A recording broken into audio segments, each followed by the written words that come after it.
Subscribe करें और bell दबाएं ताकि कोई खबर रह न जाए।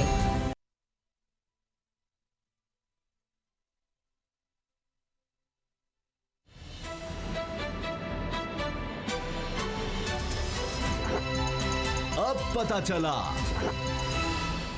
बिस्मिल्लाहिर्रहमानिर्रहीम। अस्सलाम वालेकुम। मैं हूं मोहम्मद उसामा गाजी और आप देख रहे हैं अब पता चला। आज 16 दिसंबर है। सानिया आर्मी पब्लिक स्कूल की 5वीं बरसी है। पूरी कौम इस साने को कभी नहीं भुला सकती। वज़ीर-ए-आज़म Imran Khan, army chief general Qamar Javed Bajwa, दोनों की तरफ से यही पैगामात आए। शहदा को ख़िराज अक़ीदत पेश किया गया, उनकी लाजवाल क़ुरबानी को याद किया गया और इस अज़्म का भी इजहार किया गया है कि अब कभी इंशाअल्लाह कभी दोबारा हम दहशतगर्दी का वो माहौल पाकिस्तान में नहीं आने देंगे। एक तवील जंग पाकिस्तान ने लड़ी है दहशतगर्दी के ख़िलाफ़ और उसमें बहुत सी कामयाबियाँ समेटी हैं और इसमें फ़ौजी जवानों ने, पाकिस्तान के दिफाई इदारों ने, पाकिस्तान के पुलिस के एहलकारों ने, दीगर जितने बम डिस्पोजल स्क्वाड हो, जितने भी हमारे कानून नाफिज करने वाले इदारे हैं, उनके जवान हैं, उन्होंने बहुत सी शहादतें दी हैं इस मकाम तक पहुँचने में कि आज दुनिया ये कह रही है कि 2020 बेहतरीन मुल्क पाकिस्तान है 2020 में कि अगर सयाहत के लिए कहीं जाना है। अमन व अमान की सूरत हाल इन 5 सालों में अल्हम्दुलिल्लाह इन कुर्बानियों के बाद, इन शहादतों के बाद हमने इतनी बेहतर कर दी है कि आज दुनिया मान रही है कि इस जंग में बहुत से लोग कह रहे थे कि पाकिस्तान जीत ही नहीं सकता, कई मुल्क इसमें टूट गए, तबाह हो गए, लेकिन पाकिस्तानी कौम ने इस अज़्म को दोहराया, ये अज़्म ज़ाहिर किया कि इन बच्चों की कुर्बानी को हमने ऐसे नहीं रायगा नहीं जाने देना। और फिर पूरी कौम, तमाम सियासी रहनुमा इकट्ठे हो गए और फिर आपने देखा कि नेशनल एक्शन प्रोग्राम के तहत फिर तेज़ी से काम किया गया और उसके बाद जनरल क़मर जावेद बाजवा साहब जब आए तो फिर इन्होंने रद्दुल फ़साद भी शुरू किया और पूरे पाकिस्तान तक, यानी जहाँ जहाँ भी दहशतगर्द मौजूद थे उनका ख़ात्मा किया। और जो दहशतगर्द आर्मी पब्लिक स्कूल के साने में मुलव्वस थे उनको आर्मी ने सज़ा दी, उनको जो अदालत थी, फ़ौजी अदालत, उससे उनको फांसी दी गई पांचों को। इस हवाले से हम सबसे पहले बात करेंगे। असद खरल साहब और बाबा डोगर साहब मेरे साथ हैं। खरल साहब, बहुत बड़ा सानिया था, मुझे याद है मैं उस वक्त, ज़ाहिर है हर किसी को जब पता लगा, मैं भी टीवी देख रहा था और मनाजिर तो दिखाए भी नहीं जा सकते थे, लेकिन उसके बावजूद कभी सोशल मीडिया देखते हैं तो दिल दहल जाता है, रोंगटे खड़े हो जाते हैं कि ये क्या हो गया। लेकिन उन वालिदैन को सलाम है, उनके हौसले को, उनके सब्र को। अल्लाह ताला उन बच्चों के दर्जात बुलंद करे। मैं तो समझता हूँ शहीद हैं और यकीनन इतनी छोटी छोटी उम्रें, क्या इनके गुनाह होंगे। और उनके साथिज़ा भी, बाकी जो लोग थे वो सब शहीद हैं और अल्लाह ताला इनके दर्जात की बुलंदी के लिए हम अल्लाह से दुआ कर सकते हैं।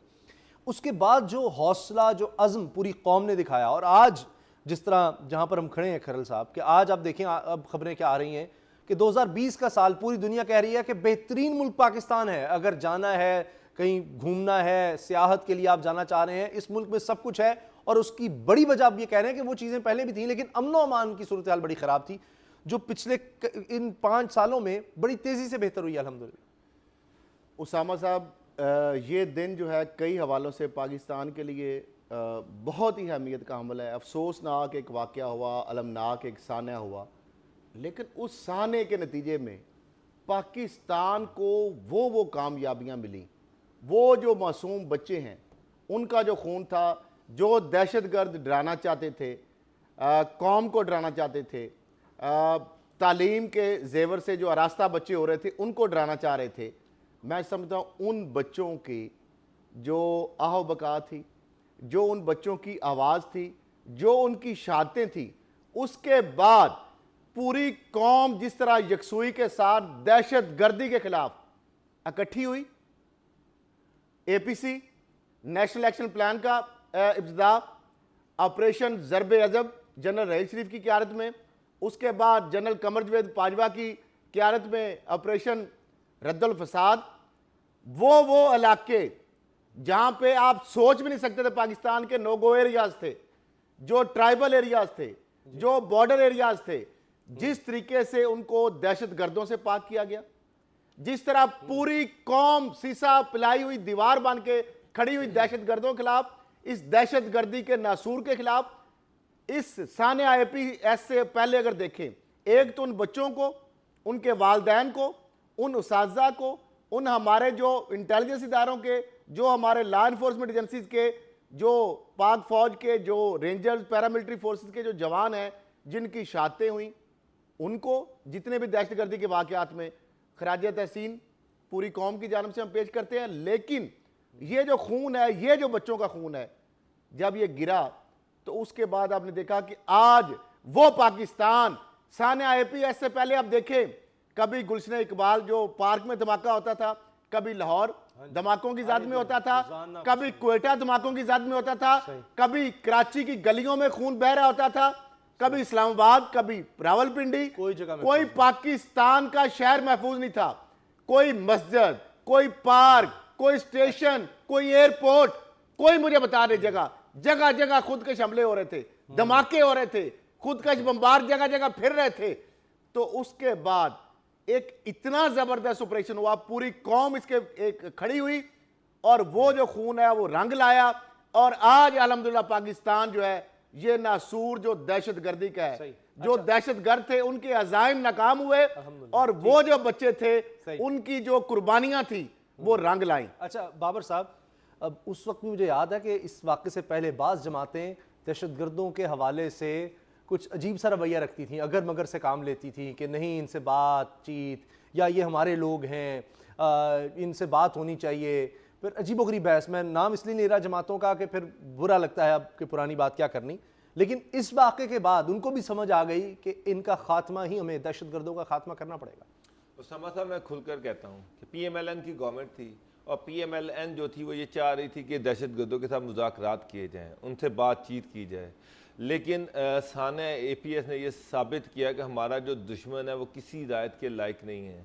ये लोग इंसान है ही नहीं, ये तो इंसानियत की नफ़ी है कि नन्हे मुन्ने बच्चों को, ये दुनिया की तारीख में कहीं नहीं मिलता कि किस तरह एक स्कूल में इस तरह से अटैक किया हो। यार किस तरह से ये पॉसिबल है कि एक दहशतगर्द जो है वो इस तरह नन्हे मुन्ने प्यारे खूबसूरत बच्चे जो हैं वहाँ जाकर दहशतगर्दी करे, उनकी जानें ले ले।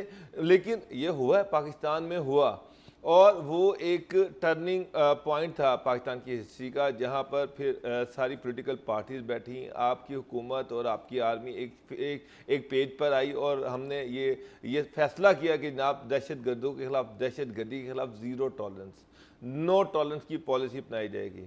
मैं पाक फ़ौज के जवानों को भी दाद देता हूँ, उनकी हिम्मत की, उनकी बहादुरी की, उनको खराज तहसीन पेश करता हूँ। आप देखें कितने जवानों ने अपनी जानों के नजराने दिए और उन्होंने दहशतगर्दी की से इस मुल्क को सफाई की। उसामा साहब, सारी दुनिया में ये समझा जाता है इस तरह की जो दहशतगर्दी है ना, उस पर काबू पाना नामुमकिन है। आप इराक को देख लें, शाम को देख लें, इन सारे ममालिक को देख लें जहाँ पर इस तरह के वाक़यात हो रहे हैं, वो ममालिक अभी तक इसे अपनी जान छुड़ा नहीं सके।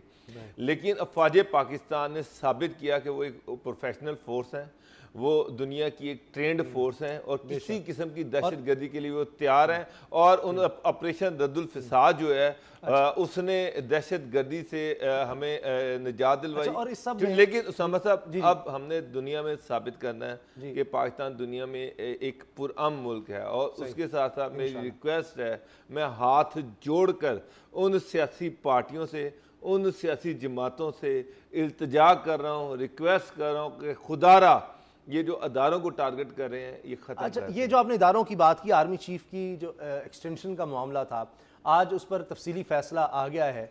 असद खरल साहब, उसमें कहा गया कि 6 माह का वक्त है और 6 माह तक अगर कानून साजी ना की गई तो फिर army chief general Qamar Javed Bajwa साहब रिटायर तस्वुर होंगे। तो अब तकरीबन 5.5 महीने रह गए हैं। तो क्या आपको लगता है कि ये सियासी लीडरशिप जो है ये बालुग नज़री का मुजाहरा करेगी? अभी तक तो ऐसा लग रहा है कि सब इधर उधर देख रहे हैं, बस बयान तक की है, कोई उस पर पेशरफ नहीं की जा रही। देखिए, सियासी बालग नजरी की बात हो, पार्लियामेंट की सुपरमेसी की बात को जब ये बढ़के लगाते हैं ना, पार्लियामेंट की सुपरमेसी हो जी, सुपरमेसी जो पार्लियामेंट सुपरमेसी जो सुप्रीम इदारा है, तो सुप्रीम कोर्ट ऑफ पाकिस्तान ने ये इंडोर्स किया आपकी बात, उनका बिल्कुल आप सुप्रीम है, लेकिन आप बालग नजरी का मुजाहरा तो इन्होंने करना है। उसामा साहब, सुप्रीम कोर्ट के सामने एक मामला आया, 72 साल से ये बड़े जो जुगादरी बनते हैं, जो पार्लियामेंट के अंदर बैठते हैं, बड़े बड़े वहाँ पे ऐसे ऐसे लोग भी जो 60-60 साल से असम्बलियों में हैं, क्यों नहीं इन्होंने ये फ्लास दूर किए?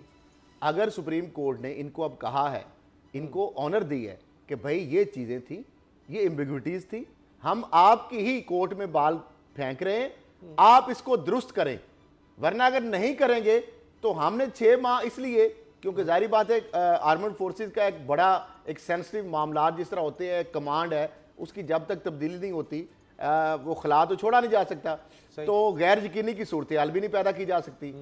तो जिस तरह सरहदें हमारी मगरबी हों या मशरकी हों, जिस तरह एक मामला चल रहा है वो भी है, रीजन की जो रीजनल सिक्योरिटी है वो भी मामला आपके सामने है। बहरहाल उन्होंने एक दानिशमंदी का मुजाहरा किया, हुकूमत के पास अब ये ऑप्शन दिया, पार्लियामेंट को ये ऑनर दी। अब मैं समझता हूँ कि कहते हैं ना, किसी को इज्जत अगर दी जाए तो मेरा ख्याल है उसको भी थोड़ा सा भरम रखना चाहिए।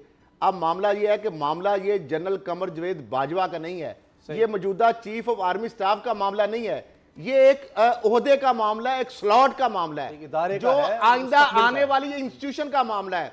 और वही डॉक्टर साहब जो बात कर रहे हैं कि हमारे रियासती इदारे जो हैं उनको हमें टारगेट करने के जवाब फराहम नहीं करने। मैं इसमें एक चीज ऐड करूंगा कि जनरल कमर बाजवा के क्रेडिट में ऑपरेशन रद्दुल फिसाद, जिस तरह से उन्होंने पाकिस्तान की सरजमीन को, पाक सरजमीन को दुश्मनों से, नापाक लोगों से पाक किया, ये उसको खराज तहसीन हमें पेश किया जाना चाहिए।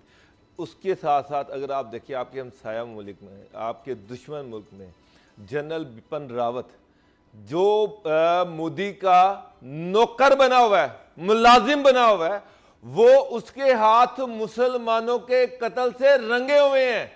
उसने असम में, उसने कश्मीर में मुसलमानों का कत्ले आम किया, उसने सारे इंडिया में वो मोदी का मुलाजिम बना हुआ है, और जहां जहां उसकी जरूरत पड़ती है वो मुसलमानों का खून बहाता है। उसको 4 स्टार जनरल बनाया जा रहा है। इंडिया की तारीख में पहली मर्तबा लेजिस्लेशन कर कर उसको चीफ ऑफ डिफेंस स्टाफ बनाया जा रहा है। और यहां पर हम अपने उस जनरल की, जिसने दहशतगर्दी से पाकिस्तान को पाक किया, हम उसको क्या खराज तहसीन पेश कर रहे हैं। मेरा ख्याल है कि हमें तो ये चाहिए था कि हम कंसेंसस के साथ कोई भी तरमीम हो उसको पास करते और उसको पूरे एक ऑनर के साथ एक्सटेंशन देते, ताकि पाकिस्तान की उनकी जो एफर्ट्स हैं पाकिस्तान के दुश्मनों के खिलाफ, बॉर्डर पे जो सिचुएशन है, कश्मीर में जो सूरत हाल है, अफगानिस्तान में जो सूरत हाल है, उससे बेहतर तरीके से पाकिस्तान निमट सके और हम उनकी जो सलाहियतें हैं उससे बेहतर तरीके से काम ले सके। और पूरी दुनिया को ये पैगाम जाता। मैं अभी भी उम्मीद कर रहा हूँ, 5.5 माह है और इसमें मुझे लगता है कि सियासी लीडरशिप अभी जो पॉइंट स्कोरिंग कोशिश कर रही है वो ख़त्म करके इस पर जल्द अज जल्द कानून साजी होगी, ताकि वो जो गैर यकीनी की कैफियत खरल साहब कह रहे थे वो ज़्यादा देर नहीं चलनी चाहिए। बहुत टाइम है, इसमें काम किया जा सकता है। एक मामला अब ऐसा लटक गया है हुकूमत सिंध और विफाक के दरमियान कि सुलझ ही नहीं रहा। एक अजीब सी टसल हो चुकी है IG सिंध कलीम इमाम की हवाले से। अब सिंध हुकूमत ये कह रही है कि जनाब इनको तो हटा ही दिया जाए, विफाक ना सिर्फ वापस ले, इनको हटा दें, हमें नहीं ये चाहिए। अब विफाक को जब ये कहा जाता है तो उस तरफ से कोई खास जवाब नहीं आता। अब ये कहा जा रहा है कि वज़ीर आला सिंध पर यानी अपनी पार्टी का भी दबाव है, पीपल्स पार्टी का भी और ब्यूरोक्रेसी का भी, कि जी इनको हटाया जाए। और वजह ये बनी कि इन्होंने एक लेटर लिखा कि जनाब मुझसे नहीं पूछा जाता जब कोई अपॉइंटमेंट्स होती हैं या ट्रांसफ़र्स होती हैं तो इस पर, और वो मीडिया में आ गया और उसके बाद से अब मामला संभल ही नहीं रहे। सिंध हुकूमत कहती है हमारा इख्तियार है। तो खरल साहब अब क्या होना चाहिए, क्योंकि अब बात यह है कि पंजाब में आपने देख लिया कि सैकड़ों की तादाद में ब्यूरोक्रेसी में तब्दीलियाँ की गई, तो पंजाब में अगर ये मुमकिन हो सकता है तो सिंध हुकूमत कहती है जी ये हमारे साथ ये क्या सलूक हो रहा है कि हम एक IG जो है वो तब्दील नहीं कर पा रहे। मेरा ख्याल है आपके सवाल के अंदर आपने जवाब भी दे दिया उसामा साहब। मामला ये है कि बिल्कुल पंजाब के अंदर ये दूसरा तीसरा इसी हुकूमत में, मरकज़ में भी चूँकि PTI की है और पंजाब में PTI की हुकूमत है, इसी हुकूमत के दौरान 2-3 तजर्बात हो चुके हैं। पहले आपने देखा मेजर रीशफलिंग हुई, बुज़दार साहब ने की, उसके बाद इमरान खान साहब ने अभी चीफ सेक्रेटरी और IG को लगाया तो 200 के करीब तबादले हुए। तकरीबन DCO, commissioner, secretary, IG, chief secretary, कोई ब्यूरोक्रेट जो सीनियर पोस्ट पे, कमिश्नर, सारे तब्दील कर दिए गए। यहाँ पे तो कोई शोर शराबा नहीं है, यहाँ पे तो कोई वफाक और सूबे का आपस में फड्डा नहीं है, मरकज़ का या सूबे का। मामला ये है कि जब अगर सिंध हुकूमत जो है, क्या उसका ये राइट नहीं है कि वो गवर्नेंस के हवाले से जो अब हम कहते हैं कि वोट लेके आए हैं जी, अवामी नुमाइंदे हैं, तो सबसे बड़ा तो खुद एहतसाबी ये है कि अवाम का नुमाइंदे, अवाम के जो इलेक्टेड नुमाइंदे हैं, जो CM है, जो वुज़रा हैं, जो MPs हैं वहाँ पे, अगर वो डिलीवर नहीं करेंगे, अगर वो ज्यादती जुल्म करेंगे, अगर इदारों की परफॉर्मेंस सही काम नहीं इदारे करेंगे, तो उसका खमियाजा कल को उनको भुगतना पड़ेगा। अब मुझे ये बताएं, एक DPO जो है उसको उन्होंने तब्दील किया, क्या DPO को ये जेब देता है कि वो सियासी बयान जारी करे? अगर DPO ये बयान देता है, अगर ये बयान देता है कि वडेरे और सियासतदान पुष्टपनाही करते हैं डाकुओं की, उसको बयान देना उसका काम नहीं, उसका काम है उनको पकड़ना, उनके खिलाफ मुकदमात बनाना। अगर ये बनाता तो मैं उसको सपोर्ट करता, क्योंकि पुलिस ऑफिसर का काम बयान देना नहीं है, उसका काम होता है इन्फोर्समेंट और एक्शन करना, पहली बात। फिर उसके बाद एक गवर्नर साहब ने कह दिया कि इसको हटा दिया जाए, IG साहब ने उनके कहने पर। मुझे बताएं, गवर्नर साहब को लॉ एंड ऑर्डर के मामले में, जबकि वहां पे हुकूमत भी पीपल्स पार्टी की हो, और वो गवर्नर साहब जो है उनका इख्तियार नहीं है, वो भी IG ने उनकी लाइन पे टोकिया। फिर IG ने चीफ सेक्रेटरी को एक खत लिख दिया। भाई, जब IG साहब को ये नहीं पता कि जब एक लेजिस्लेशन हुई है सिंध असेंबली के अंदर, या तो उसके खिलाफ IG साहब का तो काम नहीं है ये कि वो जाके कोर्टों में अपीलें करें, ये तो आवाम का काम है, अवामी नुमाइंदों का काम है, वहां पे अपोजिशन पार्टीज हैं वो वहां पे बात करें। तो अब मामला ये है कि ये टसल बनी है, देखिए AD खाजा उसको बदलने लगे तो सुप्रीम कोर्ट बीच में आ गई। अब वो कलीम इमाम साहब जो है उनके साथ गवर्नर साहब खड़े नजर आ रहे हैं। बाबर साहब आप जी जी जी जिस तरह से पंजाब गवर्नमेंट इलेक्ट होके आई है, उसी तरह से सिंध गवर्नमेंट इलेक्ट होके आई है। उनके पास पूरा मैंडेट है चीफ मिनिस्टर सिंध के पास कि वो अपनी मर्जी का चीफ सेक्रेटरी लगाएं, अपनी मर्जी का IG लगाएं, वो अवाम को जवाब दें। अवाम ने फैसला करना है कि सिंध गवर्नमेंट ठीक कर रही है, गलत कर रही है, लेकिन ये जिम्मेदारी उनकी है। ब्यूरोक्रेसी इसलिए होती है कि जो उस वक्त की हुक्मरान जमात है उसकी जो पॉलिसीज है उसको एग्जीक्यूट करे, उसको इंप्लीमेंट करे। ये नहीं हो सकता कि वफाक जो अपनी मर्जी से वहां पर बंदे लगा दे और वो अपनी मर्जियां चलाते करें, अपनी मर्जियां मनमानियां करते फिरे। मगर IG सिंध जो है वो किस तरह से जो कैबिनेट की मीटिंग छोड़कर प्राइम मिनिस्टर की मीटिंग में जा सकते हैं? भाई, वो सिंध गवर्नमेंट को जवाबदेह है, वो फेडरल गवर्नमेंट को जवाबदेह नहीं है। इधर आप देखिए कि यहाँ पर वसीम अकरम प्लस साहब हैं, उन्होंने ट्रांसफर पोस्टिंग पर बैन लगाया हुआ है। IG को पता नहीं होता, पीछे से ट्रांसफर पोस्टिंग हो जाती है, सेक्रेटरी को पता नहीं हो, ट्रांसफर पोस्टिंग हो जाती है। और सिंध में अगर एक वो DPO चेंज करते तो IG वहां पर आसमान पे खड़ा हो जाता है। पंजाब में भी कभी आज तक इस तरह की कोई मिसाल सुनी है? KPK में आपने इस तरह की कोई मिसाल सुनी है? बलूचिस्तान में आपने इस तरह की मिसाल सुनी है? मैं खान साहब से ये कहूंगा, खान साहब ये जमहूरियत है, जमहूरी रवायात को छोड़ें और इनको पूरा मैंडेट है, उनकी मर्जी का चीफ सेक्रेटरी होना चाहिए, उनकी मर्जी का IG होना चाहिए, क्योंकि उनको इस चीज का मैंडेट मिला है और वहां को वो जवाब दें। अब देखते हैं कि इस पर इमरान खान साहब क्या फैसला करते हैं, कि वो ये करते हैं कि भाई वाकई सिंध में उनको इख्तियार है सिंध हुकूमत को, और ये काम तो उनको करने देना चाहिए, वरना फिर वही टारगेट होगा कि जनाब विफाक तुम्हें काम नहीं करने देता और अपनी मर्जी चला रहा है हमारे सूबे पर, हम क्या हुकूमत करें। अब वक्त हो गया खरल कहानी का, और आज खरल साहब एक अहम शख्सियत कही जाती है मीडिया की, लेकिन उनके बारे में क्या कुछ लेकर आए हैं, उनकी हकीकत यही बताएंगे कि असलियत क्या है। जी असद खरल साहब, ये तो कुछ चीज़ें हैं, बताएंगे तफसील क्या है इसकी? तफसील तो कई प्रोग्राम चाहिए, लेकिन मुख्तसर से मैं बता देता हूँ कि टैक्स चोरी हो और आदि मुजरम हो, उसके बावजूद भी चूँकि वो मीडिया गॉड फादर हैं इसलिए वो आज़ाद हैं। अहले बैत की तौहीन हो, टैक्स चोरी का मामला हो, और 50 मुकदमात में नामजद मुलज़म है, लेकिन अब भी वो आज़ाद घूमते हैं। अब वज़ीर आज़म साहब के वाले से उन्होंने कहा था कि अगर मैं आ गया, वज़ीर आज़म साहब ने कहा था, तो अपने वादे पर उन्होंने कहा कि अमल करके दिखाऊंगा, और उन्होंने कहा कि मुल्क में कानून सब के लिए बराबर है। ये रियासत मदीना की जो उन्होंने बात की थी, और मीर शकील रहमान साहब को उन्होंने मीडिया का डॉन करार दे दिया। अब जी वज़ीर आज़म साहब जो है उन्होंने खुद ही चूँकि जैसे ताकतवर डॉन करार दिया, अब वो आज़ाद हैं। अहले बैत के हवाले से आपने देखा पूरे पाकिस्तान में मुजाहरे हुए, आम आदमी को तो सज़ा है, लेकिन ताकतवर जो है और मीडिया में इंसान हो उसके लिए लगता है कि वो उसके लिए कोई कानून हरकत में नहीं आ सकता, जो हमने देखा है। गिलगित की इंसदार दहशतगर्दी की अदालत ने बाकायदा 5 साल पहले मीर शकील रहमान को तौहीन अहले बैत का मुजरम करार दे दिया। अदालत ने शाइस्ता लोधी केस में 26 साल कैद की सज़ा सुनाई। IG इस्लामाबाद और IG सिंध को मुजरम शकील रहमान की गिरफ्तारी का हुक्म दिया, मगर आज तक मीर शकील रहमान आज़ाद, ताकतवर के सामने कानून जिस तरह कैद नज़र आता है। और नून लीग की हुकूमत में तो हम कहते थे उस वक्त शायद वो जिस तरह नवाज शरीफ से कह ऊंचा बोलो जियो जियो, तो अब इमरान खान साहब की हुकूमत है, कानून इसी ताकतवर के सामने बेबस है। जैसे वज़ीर आज़म इमरान खान ने खुद मीडिया गार्ड फादर उनको करार दे दिया, और आज ही चीफ जस्टिस आसिफ सईद खोसा साहब ने जो अजाफी नोट लिखा, उनका जितना को बड़ा ताकतवर है कानून उससे ज्यादा ताकतवर जो नजर आना चाहिए। बरतानवी जो उन्होंने लेकिन एक नजर हवाला नहीं आ दिया। रहा सर, मसला ये अब कि मामला यहाँ ये है पर मीश किलो रहमान कि- आता है, कानून बेबस नजर आता अच्छा, है। अब सजा याफ्ता मुजरम है, मुकदमात की तफसील छोटी सी मैं बता देता हूँ। कराची में 199 2014 में हुआ मुकदमा, नाजमाबाद में फिर 2014 में 109 मीठादर थाने में मुकदमा दर्ज हुए। वही हुकूमत जो है वो ताकतवर के सामने मुकदमात की पैरवी, जारी बात है कौन कर सकता है। सक्कर में सिविल पिटीशन हुई 672 2014 को गुस्ताखी के इल्ज़ाम पर 21 मई को मुकदमा दर्ज किया गया। मुल्तान में 2014 में मीर शकील रहमान एंड कंपनी के खिलाफ तौहीन अहले बैत के 20 मुकदमात दर्ज किए गए, जिनमें मुकदमात नंबर 337, 360, 315, 292, 277, 261, 253, 224, 190, 199 शामिल है। फैसलाबाद में तौहीन अहले बैत के इल्ज़ाम पर 24 मई 2014 को मुकदमा दर्ज किया गया। यानी ये इसी 50 मुकदमे में मीर शकील रहमान को इश्तहारी करार दे दिया। मुजफ्फराबाद आज़ाद कश्मीर में मुकदमा नंबर 32 में शकील रहमान के खिलाफ मुकदमा दर्ज किया गया। अदम पेशी की बुनियाद पर मुलजम के दायमी वारंट गिरफ्तारी जारी किए गए। गिरफ्तार कौन करे?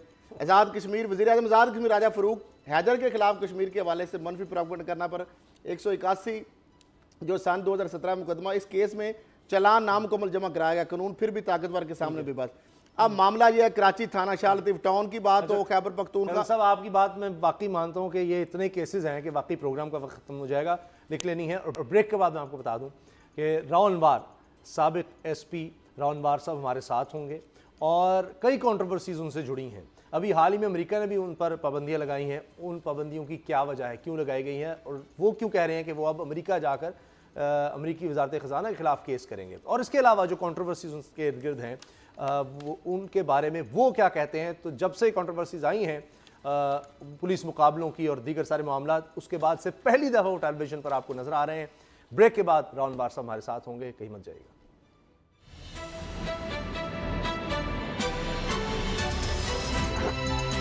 अब पता चला।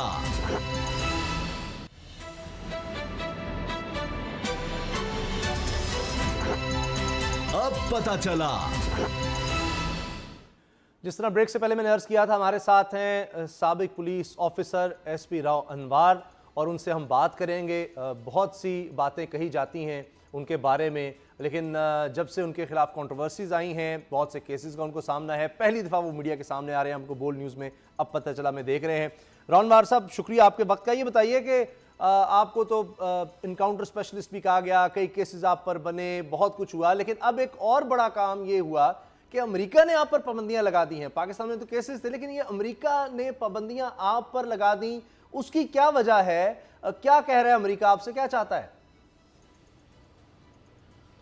देखें, अमेरिकन्स जो है वो सिर्फ उनकी एक राव अनवार को डैमेज करके उनको कोई हासिल नहीं होता, लेकिन राव अनवार के ज़रिए वो इस मुल्क का वक़ार, इस मुल्क के दूसरे लोगों को टारगेट करना चाहते हैं कि इधर यहाँ क्या होता है, और वो उसमें मोदी सरकार, क्योंकि मैं वाहिद आदमी हूँ जिसका इंडियन एक्सप्रेस जो है अखबार, जिसकी मेरे पास कटिंग वगैरह है, उसमें मेरे ख़िलाफ़ आता है, उनका मीडिया मेरे ख़िलाफ़ करता है, और उसकी बहुत सारी वजह आते हैं। अमेरिकन्स तो जो है, सबसे पहले तो मैं आपको बताऊं कि 2014 में मई का महीना था, और एक अमेरिकन्स जो कि FBI का था, उसका नाम भी मैंने FIR दी है, उसको तो देख सकते हैं। और उस अमेरिकन ने जो है 9 बुलेट्स लेके वो सफ़र करना चाहता था इस्लामाबाद का, और जिसको ASF ने अरेस्ट किया। और हमेशा ASF इस तरह के लोगों को जो इलीगल वेपन में अरेस्ट करती है, पुलिस को देती है, हमें दिया गया। लेकिन मुझे दबाव था कि मैं उसको छोड़ दूं, अमेरिकन्स का भी और लोगों का, लेकिन मैंने उसे नहीं छोड़ा। मैंने FIR काटी और बाकायदा अगले दिन मैंने उससे गिरफ़्तार रखा, और 24 घंटे के बाद मैंने सेशन जज के पास से उसका उस बुलेट्स पे 5 डेज़ का रिमांड लिया कि ये बुलेट्स कहाँ यूज़ होती हैं, क्यों लेके जा रहा है, क्योंकि हमारे पाकिस्तान में कि ये इज़्ज़त का सवाल था।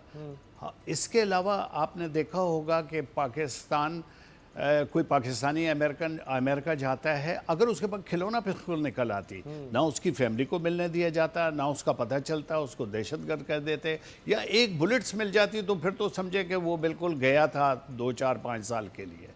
तो ये, और वो भी एयरपोर्ट पे जहाज़ में जाते हुए। तो इस तरह से मैंने उसका रिमांड लिया, मुझ पे बड़ा प्रेशर हुआ, मुझ पे सारी चीज़ हुई, लेकिन मैंने उस अमेरिकन को लॉकअप में बंद किया। मैंने उसे कोई कमरा नहीं दिया, कोई एसी नहीं दिया, कोई ऐसी चीज़ नहीं दी। सिर्फ अपने मुल्क की इज़्ज़त की खातिर मैंने ये वही काम किया जो वो करते हैं और जो कानून भी कहता है कि हमारी तफ्तीश में, इन्वेस्टिगेशन में कोई शामिल नहीं होता। मैं बाकायदा लीगल तरीके से मैंने उसका रिमांड लिया है, उसके तमाम पेपर्स मौजूद हैं, उसकी हर चीज़ मौजूद है पुलिस फाइल में। उसके बाद अमेरिकन कौंसलेट आए और पूरे मीडिया उसको उस डेट पे देख रहा था। वो डेट पे आपको अपने चैनल से और मुख्तलिफ चैनल से फुटेजेस मिल जाएंगे। थाने के बाहर रश लग गया और वो मिलना चाहते थे, मैंने उसको नहीं मिलने दिया। और कोई 2 दिन उन्होंने बड़ी ट्राई की और मैंने नहीं मिलने दिया। उन्होंने बेल की कोशिश की, उसकी बेल रिजेक्ट कर दी जज ने। और उसके बाद वो जो मुलजिम था, मज़ीद आगे जो 3 दिन बाकी थे, मुझे तफ्तीश नहीं करने दी गई और मेरे से ट्रांसफ़र हो गया वो आर्टरी मैदान पुलिस स्टेशन साउथ के एरिया में। और वहाँ उसको बेताशा फैसिलिटीज़ मिली। वो एसी के कमरे में चला गया, एसी वाले कमरे में उसकी मीटिंग्स होने लगी सबसे।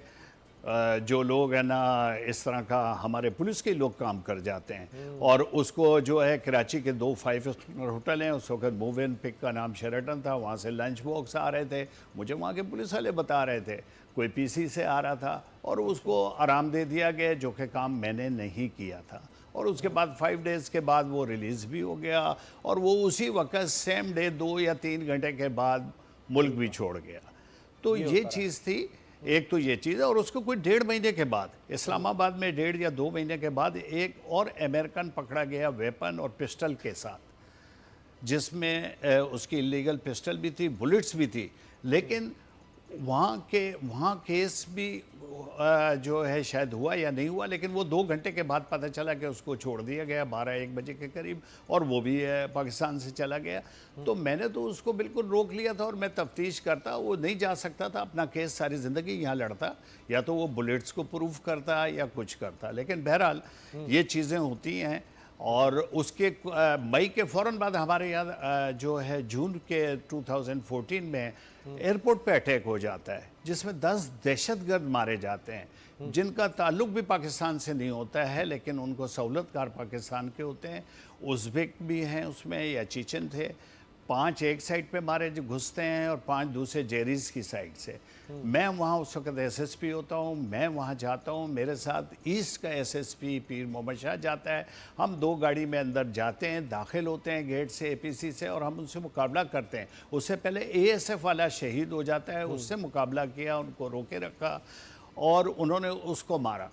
इसके बाद जो है वो दूसरे जो है 2 दहशतगर्द फट जाते हैं और 2 दहशतगर्द को हम दोनों पुलिस ऑफिसर मिल के मार देते हैं और हमारा पुलिस का कोई नुकसान नहीं होता।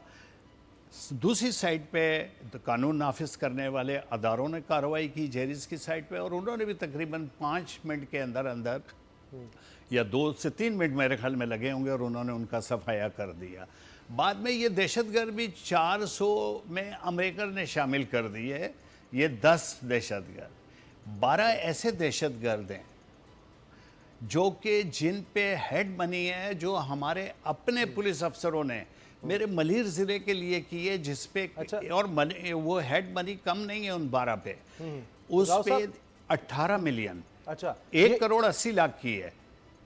जी राव साहब, मेरे साथ बाबर डोगर जी, साहब जी। भी, वो भी आपसे सवाल करना चाह रहे हैं। जी बाबर साहब। अच्छा राव साहब, जी, अमेरिकन ने करें। टोटल 18 लोगों को, आप समेत 18 लोगों को बैन किया। इल्ज़ामात ये हैं कि जी आप लोगों ने इन तमाम लोगों ने इनोसेंट सिविलियंस को मारा है। आप मशहूर हैं एनकाउंटर स्पेशलिस्ट पर, तो क्या वाकई ठीक है कि आपने इनोसेंट सिविलियंस को मारा है, या मामला क्या है? मैं कह, देखें किसके पास लिस्ट है, किसके पास नाम है। कभी कहते हैं कि जी पुलिस की रिपोर्ट है, 444 कहते हैं पाकिस्तान में।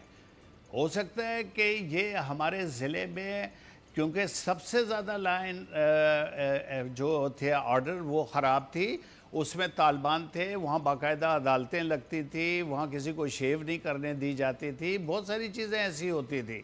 लेकिन उसमें जो है हमने सबसे बड़ी उधर कार्रवाई की। हमारा तकरीबन जो मलीर ज़िला है वो छोटा वज़ीरिस्तान बना हुआ था, उसमें वजीरिस्तान से आए हुए बाज़ लोग बहुत अच्छे हैं जो अपना आज से नहीं सालों से अपना बिजनेस करते हैं, ट्रक का, डंपर का, क्रेन का, शावल का, और वो बिल्कुल सही है, वो भी इनसे कम थे। कता कलामी माफ, मुझे ये बताएं, अभी हम दिखा रहे हैं ये जो नकीबुल्ला है, उसका क्या मामला है? इसके शनाख्ती कार्ड हम दिखा रहे हैं। देखें, नकीबुल्ला का जहाँ तक ताल्लुक है, वो 13 जनवरी को एक एनकाउंटर में 3 और लोगों के साथ मारा गया, और इन्होंने जो है उसके बाद 17 तारीख को 17 को शाम के वक्त एक व्हाट्सएप मैसेज चलता है कि उसको सीटीडी ले गई थी और उन्होंने उसको मारा। लेकिन उसके थोड़ी देर के बाद फिर बाद में पता चलता है कि वो अभी अभी उसकी डेड बॉडी लेके गए हैं और उसका नाम नकीबुल्ला है। जब मैं जो इन्वेस्टिगेशन वाले हैं उनसे पता करता हूँ कि आपने किसको डेड बॉडी दी है, जो कि ईदी में थी, लेटर दिया है, तो उन्होंने कहा ये शनाख्ती कार्ड हमारे पास आया है नसीमुल्ला का, हमने ये डेड बॉडी उसको दी है और ये नकीबुल्ला कह रहे हैं उसको। नहीं, नसीमुल्ला या नकीबुल्ला? मैं यानी ये इसका नाम नसीमुल्ला, नसीम। अच्छा, नसीम, तो ये नकीबुल्ला फिर कैसे? नसीमुल्ला है। तो ये चीज़ चलती है। उसके बाद है ना, वो कहते हैं कि ये किसी को नहीं, बिल्कुल नहीं पता किसी को। और एक नकीबुल्ला जो है वो हमारे पास 2 FIRों में किडनैपिंग फॉर रैंसम की में मफरूर है, जिसमें उसका एक साथी 25 साल की सज़ा हो गई है, कारी एहसानुल्लाह, और 4 उसमें इनकाउंटर में मारे गए। एक ग्रीन गाड़ी टोयोटा करोला जो कि काबुल से आई हुई थी, वो गाड़ी मुख्तलिफ बिजनेसमैनों को किडनैप करती थी, 5-6 करोड़ रुपया लिया करती थी और उसके बाद रिलीज़ करते थे। अगर नहीं करते थे तो ये पुलिस अफसरों के पास एक वीडियो मौजूद है एक डॉक्टर की जो कि स्टील टाउन से अगवा हुआ था, वो पैसे नहीं दे सका तो उसको ज़बह कर दिया गया, और ज़बह करने की सीडी दी जो कोई मीडिया पे नहीं चली, लेकिन उसको जाके कोई भी हमारे पुलिस हेड ऑफिस में देख सकता है। और उस वक्त तकरीबन 34 किडनैपिंग हुई थी। इसके बाद मेरी ये कार्रवाई हुई, और कार्रवाई के बाद जो है किडनैपिंग का जो है वो नेटवर्क टूटा, और बाद में है ना जाके उसके लिए कभी किसी शरीफ आदमी ने मेरे ख़िलाफ़ कोई बात नहीं की। आज अमेरिका कहता है कि मैंने किडनैपर्स के साथ मिक्सअप हूँ।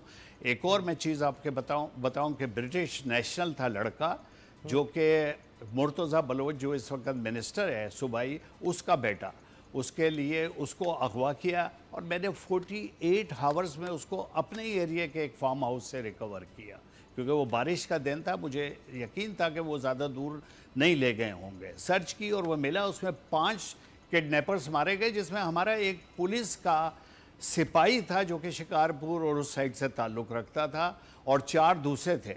तो मैं कभी ये नहीं है कि मैंने कोई पश्तूनों के ख़िलाफ़ कार्रवाई की, मैंने हर उस आदमी के ख़िलाफ़ कार्रवाई की कि जो क्रिमिनल था और गलत था। और ये मैं आपको दिखाता हूँ कि ये मुझे इंडस्ट्रियल एरिया वालों ने ये शील्ड दी है, ये आप इसको देख सकते हैं कि ये जो है ये उन्होंने मुझे ये शील्ड दी, और उन्होंने इसकी एक बाकायदा एक तकरीब रखी, मुझे अवार्ड दिया, शील्ड दी, मेरी तारीफ़ की। आप मुझे बताएं, सबसे ज़्यादा ज़िला मलीर में फैक्ट्री थी, सबसे ज़्यादा, और कोई फैक्ट्री का मालिक मुझे ये नहीं कह सकता कि मैंने है ना कभी किसी से, यहाँ तक कि अपनी पुलिस की मोबाइल भी ठीक कराने के लिए किसी को एक फ़ोन किया हो, या उसकी कोई फैक्ट्री में कोई चीज़ होती हो तो मैंने मंगाई हो। अच्छा, एक आदमी मेरे खिलाफ राव साहब, एक तो आप नकीबुल्ला मसूद के हवाले से आपका ये यानी कहना है कि उनके खिलाफ कोई क्रिमिनल रिकॉर्ड था, और दूसरा JIT के हवाले से आपके मोबाइल की लोकेशन के हवाले से मुख्तलिफ जो आप दावा करते हैं कि तजादात हैं, उस हवाले से बताएं कि JIT ने भी आपके ऊपर बहुत संगीन इल्ज़ाम लगाए। ये दोनों सवालों का जवाब कहें लीजिए। देखें, JIT में मैंने बताया कि एक तो मेरा नंबर ही गलत डाला, जो आपके मैं 21 मार्च 2018 को सुबह सुप्रीम कोर्ट में था, जहां मैंने अपनी गिरफ्तारी दी, और मैंने उस वक्त भी साकिब निसार साहब को कहा कि ये जो है ये गलत केस है, झूठा केस है। उसके बावजूद उन्होंने मुझे गिरफ्तार कराया, बेल नहीं दी, और ये है ना जो है एक ऐसा नंबर था वो जो JIT ने डाला, और उसमें 5 पुलिस अफसरों के साइन है, उसको चालान में भी डाला गया, और वो नंबर जो है 1 जनवरी से लेके मैंने उसका डेटा 25 अप्रैल तक का निकलवाया वो बिल्कुल बंद नहीं हुआ। अगर ये चीज़ थी तो ये क्या ड्रामा था कि जी लेटर लिख दें DGIB को, DGISI को, DGMI को कि उसको ट्रेस करें, वो तो मिल नहीं रहा है, वो तो इधर है, वो उधर है। तो भाई अगर मैं नहीं मिल रहा था तो अब इस पे लोकेटर ले जाते। ये तो 1 घंटे के लिए नहीं बंद हुआ है, इसकी सारी लोकेशन, सारी चीज़ें मैंने निकाली हैं इस जो है उसकी डिटेल में। ना उस आदमी का कोई स्टेटमेंट है, ना वो मेरे इस्तेमाल में था, ना उसकी दूसरी, मैं आपको बात बताऊं, उसकी कभी उस जगह की लोकेशन है। और जो मेरी अपनी है वो इनकी अपनी जो बुक्स बनाई हैं, जो मेरे पास डॉक्यूमेंट्स हैं, काफ़ी चीज़ें जो मैं दे सकता हूं, कोई मीडिया ले सकता है। वो शीदी विलेज में मुकाबला हुआ है, एक टावर मेमन गोट का था। अच्छा, जिसमें 4 सेक्टर राव साहब अपनी बात मुकम्मल कीजिएगा। मैं बताना चाह रहा हूं कि हम वो लोकेशन की डिटेल्स भी अभी स्क्रीन पर दिखा रहे हैं। जो लोकेशन आपकी उस वक्त नजर आ रही है उसके डॉक्यूमेंट्स हम दिखा रहे हैं। फेक नंबर की है, मैं अपनी भी डिटेल दिखाऊंगा, ये फेक नंबर की है।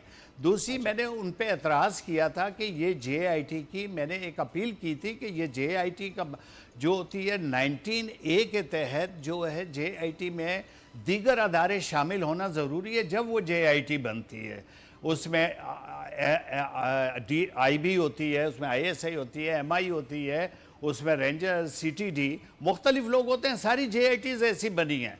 तो साकिब निसार साहब ने तो वो एक एडवोकेट था फैसल सिद्दीकी, जिसके साथ वो मैच फिक्स करके सारे गेम करते थे, और उन्होंने शाहरुख जतोई का केस उठा के उनसे है ना जो है ब्लैकमेलिंग की कोशिश की, उसको उन्होंने अपनी मर्ज़ी से ऑर्डर ले लिया। मेरे केस में उन्होंने बिला वजह का मंजूर पश्तीन की उस पर जो है और सो मोटो किया एक एप्लीकेशन पे, जबकि ऐसा नहीं होता है। या तो उसकी FIR नहीं कट रही होती, या उसका बाप कंप्लेंट करता कि FIR नहीं कट रही, ये कुछ नहीं है। और IG को आपने स्टे दिया है, IG उस वक़्त का आपका लाडला था, आपने उसको स्टे दिया है कि आप है ना इधर IG रहेंगे, आपको कोई नहीं हटाएगा, आप करें काम। तो जब IG आपका अपना है तो आपको क्या प्रॉब्लम है कि इधर कोई फेयर इंक्वायरी नहीं होगी, कुछ नहीं होगा। फिर JIT में 19A की खिलाफ वर्जी की गई उस एक्ट की, और JIT टोटल पुलिस वालों पे बनाई वो और उसमें वो आदमी डाल दिए जो इन्वेस्टिगेशन कर रहे थे, जो इंक्वायरी कर रहे थे। तो लिहाजा वो कैसे अपनी इंक्वायरी को डिनाई करते, कैसे, जब तक दीगर अदारे मौजूद नहीं होते। तो उस खिलाफ वर्जी को किया, लेकिन सुप्रीम कोर्ट थी उस वक़्त, वो चीफ जस्टिस थे। अच्छा। अब वो कहते हैं ना कि शेर अंडा दे या बच्चा दे, कोई उसको कुछ नहीं कर सकता। तो बात यह है कि वो इस तरह के इलीगल काम करते थे। एक बात तो समझाएं कि जी। आपके बारे में तो ये कहा जाता है, बहुत सी बातें मशहूर हैं कि जी आपको तो कोई कुछ कह ही नहीं सकता, जरदारी साहब ने कहा है तो अपना बच्चा है, हर कोई आपके साथ, आप हर किसी के साथ अच्छे तरीके से बना लेते हैं, कोई आपको नहीं कुछ कह। लेकिन अब तो केसेस हैं यहाँ पर, आप उनको फेस भी कर रहे हैं, तो ये सब क्या माजरा बन गया और आप क्या देख रहे हैं, मुस्तकबिल क्या बनेगा इन केसेस का? अगर आपके इतने ताल्लुकात थे, हर सतह पर थे, हर डिपार्टमेंट में थे, हर इदारे से थे, तो आज फिर आपके साथ ये सब कैसे हो गया? देखें, अगर मेरा ऐसे था, ये सब सिर्फ एक गलत बातें करते हैं।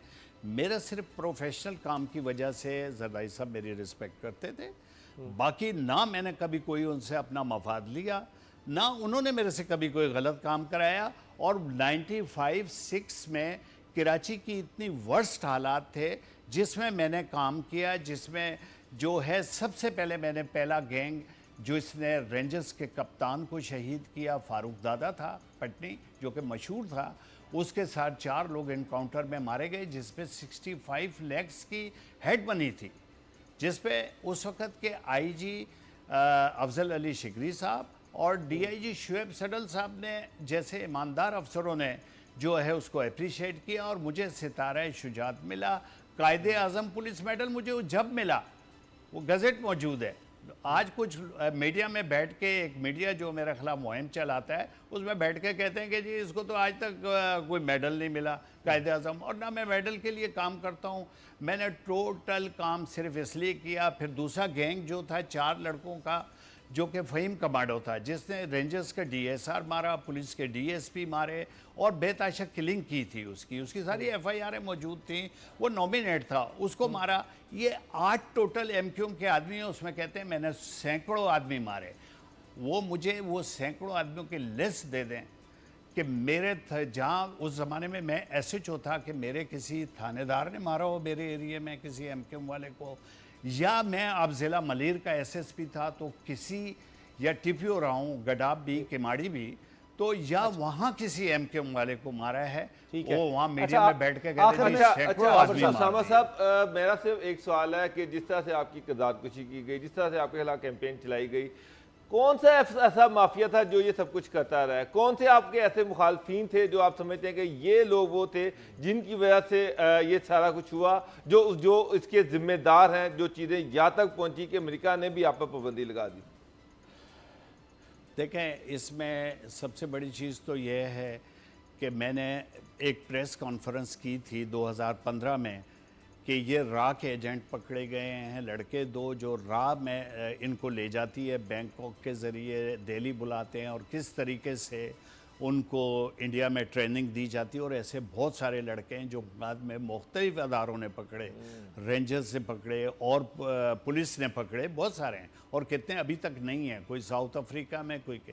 उस प्रेस कॉन्फ्रेंस के बाद बड़ा रिएक्शन हुआ और वो जो है ज़ीरो हो गए अल्ताफ़ भाई, जो कि उस वक्त लंदन में बैठे हैं और जो ये काम कर रहे थे, और वो सारी चीज़ ख़त्म हो गई। उसके बाद है ना उनके मफादात थे, रा के वहाँ से भी थे, यहाँ जो तालिबान दहशतगर्द थे उनके भी थे, क्योंकि रा में तालिबान जो थे उनको भी सपोर्ट रा की है।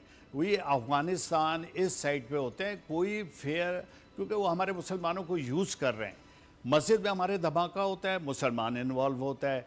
150 बच्चा मार दिया और पेशावर में मासूम बच्चे को 150 बच्चा नाकारा भी किया, जिनको गोलियां लगी, ज़ख्मी हुआ, किसी की हड्डी टूटी है एक जगह से, किसी की 2 जगह से। जो कोई अब है ना फोर्सेस में नौकरी नहीं कर सकता, अगर किसी का इरादा होगा, किसी की खुशी होगी कि मैं करूंगा, या किसी बाप ने सोचा होगा कि मैं अपने बच्चे को ये बनाऊंगा, तो वो भी नहीं हुआ। तो इस तरह के बच्चों के लिए यहाँ पे कुछ एनजीओज़, कुछ ब्लैक मेलर्स हैं जो कभी उनका फ़ोटो, कभी उन बच्चों की कबर और फ़ोटो नहीं लगाया। अभी हाल ही में उसी फैसल सिद्दीकी एडवोकेट की इंटेलिजेंस बीवी ब्यूरो ने, का एक लेटर भी है जिसमें पाकिस्तान में अलकायदा के अमीर की हलाकत के हवाले से आपके साथ कोई लिंक करता है। वो लेटर क्या बिल्कुल उसकी वो हकीकत लेटर क्या है, वो मेरे पास एक लेटर ऐसा मुझे आया था थ्रू आईबी कि एक है ना अलकायदा का मेंबर था जो कि अमीर है, और मैं उसका नाम भूल गया। मैं वो लेटर अपने पास से डॉक्यूमेंट्स में तलाश करूंगा, लेकिन गवर्नमेंट ऑफ पाकिस्तान के पास वो लेटर है, आईबी के पास, जिसमें कहा है कि ये आदमी राव अनवार के साथ इतना बड़ा आदमी अमीर अलकायदा का, उसके साथ इनकाउंटर में मारा गया है। अब वो कैसे मेरे पे ये इल्ज़ाम लगाते हैं, किस तरह करते हैं? क्योंकि देखें मैं बिल्कुल नहीं आता। मैंने कहा ठीक है, केस चल रहा है, लोग जो बोलते हैं बोलते रहे, मेरे खिलाफ कोई एविडेंस नहीं है। 6 गवाह हो गए जो कि इन्होंने बड़े अहम गवाह थे, और झूठे 2 मेरे लिए गवाह लगाए थे कि जी आपको है ना जो है ये मुझे शायद चालान कर देंगे या मुझे है ना जो है सज़ा करा देंगे। वो झूठे हो गए गवाह। उनकी ये निकल आया क्रिमिनल रिकॉर्ड के, उसके भाई ने पुलिस का इनकाउंटर किया 2012 में, पुलिस इनकाउंटर में मारा गया। एक पुलिस वाले को शहीद किया, दूसरे पुलिस वाले ने भी फायरिंग की तो वो मारा गया। राव साहब, अगर ये सारे हकायक दुरुस्त हैं जिस तरह आप बता रहे हैं, तो क्या अमेरिका कब जा रहे हैं अपने खिलाफ जो पाबंदियां उसके हवाले से? क्योंकि ये जो आपने पूरी कौम के सामने हकायक रखे, ये तो बड़े फेवर करते हैं आपको। देखिए मैं सिर्फ और सिर्फ, मुझे कोई ना मैं कभी ज़िंदगी में अमेरिका गया, ना मेरा कोई बच्चा गया, ना मुझे वीज़े की ज़रूरत अगर ऐसी होती तो मैं उस कॉन्सुलेट को भी मिलाता, उसको लॉकअप में भी नहीं करता और वीज़े लगाता 5 साल 10 साल, कोई मुश्किल नहीं थी। लेकिन मुझे कोई ज़रूरत नहीं है वहाँ उसके मुल्क में कारोबार या कोई काम करने की। मैं एक मुसलमान पाकिस्तानी हूँ प्योर।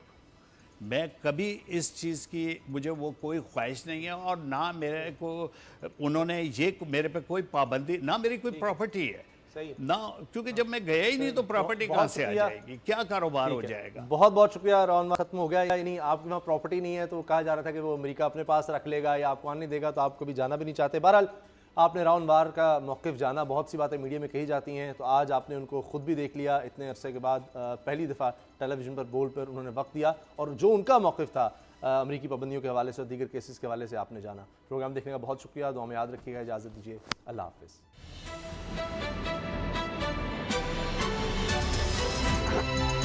अब पता चला। सब्सक्राइब करें और बेल दबाएं ताकि कोई खबर रह न जाए।